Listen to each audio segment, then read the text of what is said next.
Shalom, selamat siang Bapak Ibu Saudaraku yang kekasih dalam Tuhan Yesus Kristus. Senang dan bersyukur hari ini kita boleh ketemu kembali dalam renungan singkat saat ini. Dan mari kita berdoa sebelum kita membaca, merenungkan sebagian dari firman Tuhan. Mari kita berdoa. Bapa kami di sorga, terima kasih untuk hari ini, terima kasih untuk perkenanan Tuhan kami boleh hidup. Dan hari ini kami boleh kembali membaca, merenungkan bagian dari firman-Mu. Tuhan menolong kami untuk memahaminya dan terlebih menghidupinya dalam kehidupan kami. Di dalam nama Tuhan Yesus Allah firman yang hidup kami berdoa. Amin. Pembacaan firman Tuhan di hari ini terambil dari surat Filipi pasal yang pertama. Dan kita hanya akan merenungkan ayat 12 sampai dengan ayat 14. Filipi pasal pertama ayat 12 sampai 14. Saya akan baca bagian firman Tuhan itu.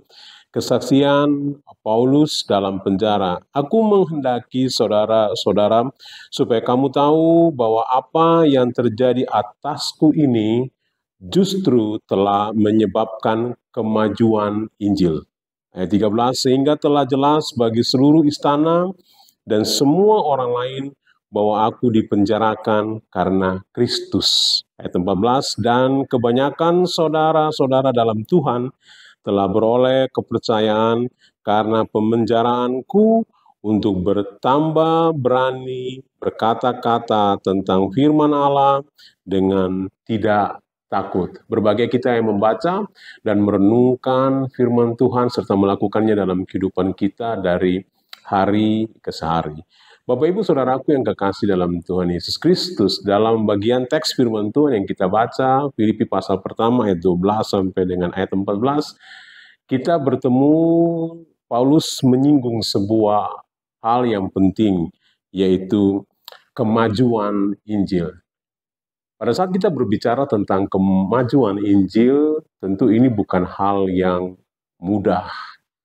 Ya, karena kalau kita lihat ada begitu banyak gereja dan orang Kristen yang kemudian mengabaikan bahkan menghindar dari tugas untuk memberitakan Injil. Kenapa itu bisa terjadi? Karena seringkali mereka beranggapan bahwa Injil itu berhasil diberitakan ketika ada petobat baru atau jiwa baru yang dihasilkan. Maka ketika mereka berhadapan dengan situasi mungkin tidak ada petobat baru atau jiwa baru yang dihasilkan melalui pemberitaan Injil itu, maka mereka kemudian mulai mundur, mengabaikan, bahkan terkesan menghindarkan tugas pemberitaan Injil. Nah, ini yang kemudian menyebabkan bagaimana kemajuan Injil itu adalah sebuah hal yang tidak mudah. Tapi kalau kita kembali kepada apa yang kita baca, apakah situasi itu menjadi ukuran bagi Paulus untuk menandakan bahwa kemajuan Injil itu dilihat pada soal adanya jiwa atau petobat baru yang dihasilkan? Nampaknya tidak. Dalam bagian ini, Paulus menunjukkan kepada kita paling tidak ada dua tanda bagaimana terjadi kemajuan Injil. Yang pertama, kalau kita perhatikan di ayatnya yang ke-13, di situ jelas Paulus kemukakan bagi kita bahwa tanda yang pertama dari kemajuan Injil itu bahwa nama Kristus semakin dikenal.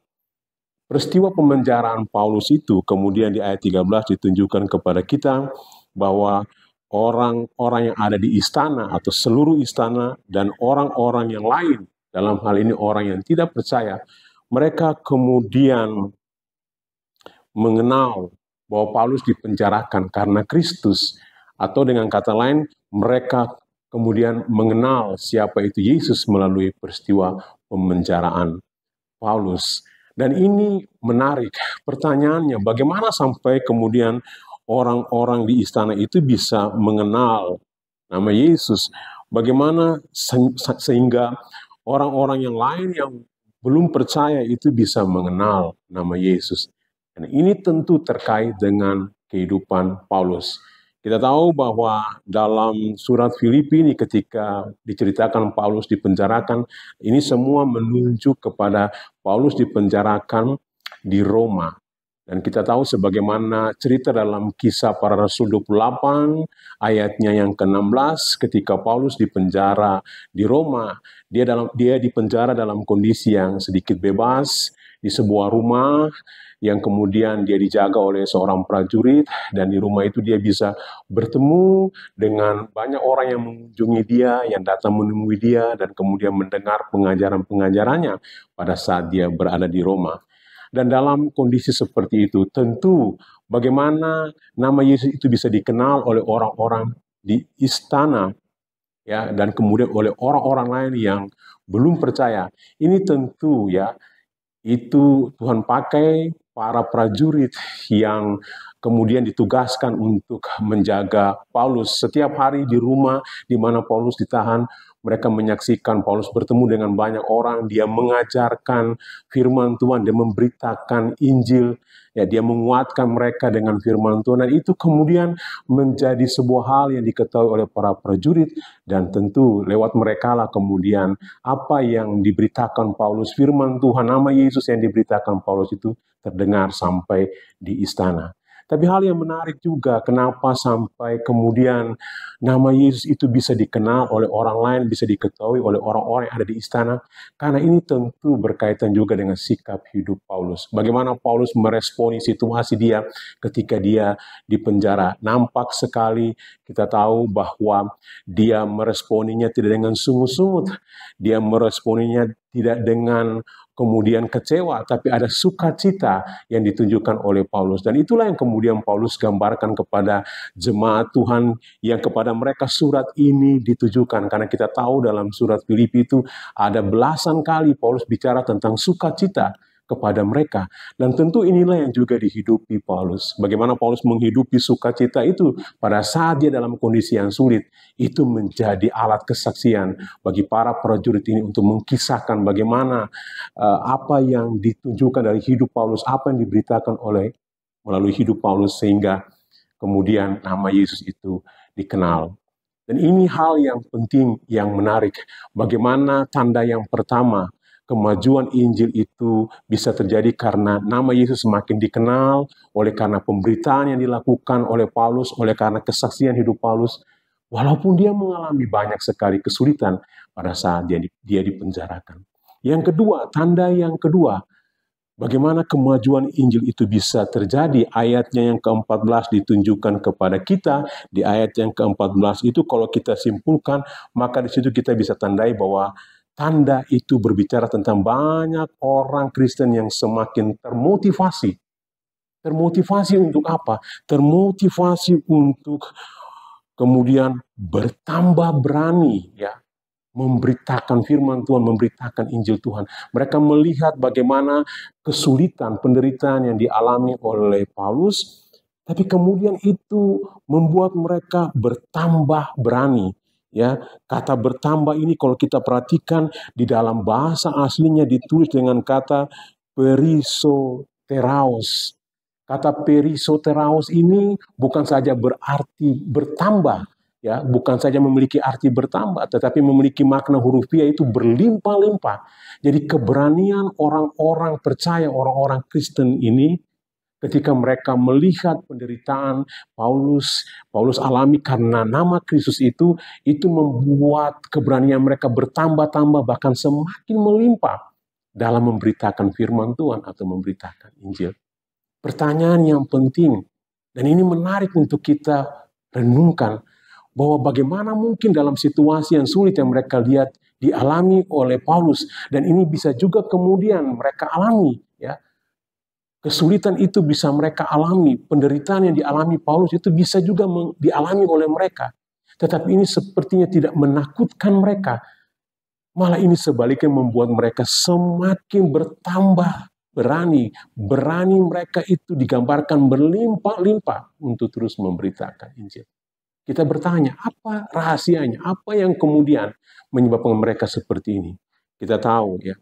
Kita tahu bahwa jemaat ini mereka berhasil mengikuti apa yang diajarkan oleh Paulus, apa yang dihidupi oleh Paulus. Kalau kita perhatikan, rahasianya itu adalah hidup yang memberi pandangan, ya, berpandangan kepada Injil, Yesus. Maka dalam hidup yang berpandangan kepada Injil Yesus Kristus, kita lihat di pasal 3 ayat 10 dan ayat 14. Orang-orang ini seperti Paulus, mereka fokus kepada kematian dan kebangkitan Kristus. Dan fokus pada kematian dan kebangkitan Kristus itu membuat mereka menilai hidup itu dengan lebih baik. Fokus pada kematian dan kebangkitan Kristus itu membuat mereka melihat apa yang dulu mereka lihat sebagai keberuntungan. Ya, mereka anggap itu sebagai hal yang menjadi kerugian dan sebuah hal yang semacam sampah karena pengenalan mereka akan Kristus.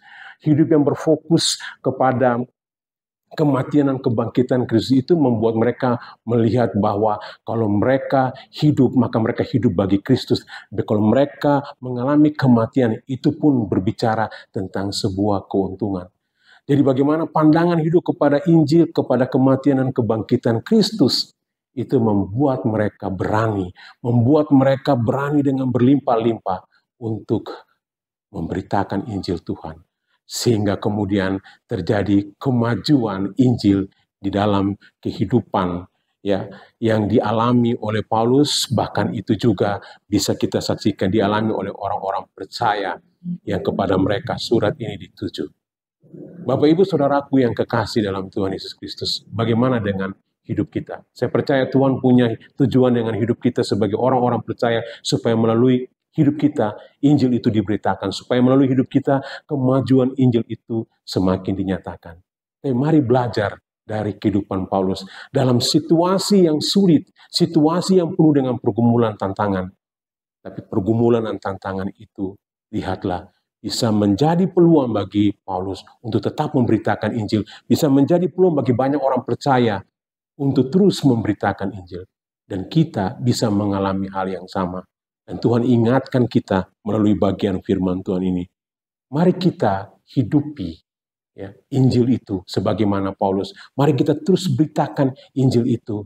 Dan dengan hidup yang memandang kepada kematian dan kebangkitan Kristus, mari kita terus lakukan apa yang menjadi tugas tanggung jawab kita dalam memberitakan Injil. Sehingga melalui hidup kita, Tuhan dipermuliakan. Orang lain di bawah mengalami Tuhan dalam kehidupan kita. Dari kehidupan Paulus, kita belajar kesulitan bukan menjadi penghambat bagi kita untuk memberitakan Injil, untuk hidup memuliakan Tuhan. Tapi dalam kesulitan, Tuhan bisa membuka pintu-pintu bagi kita untuk melihat Injil itu bisa diberitakan dan hidup kita bisa mengalami kemenangan di dalam Tuhan. Amin. Mari kita berdoa.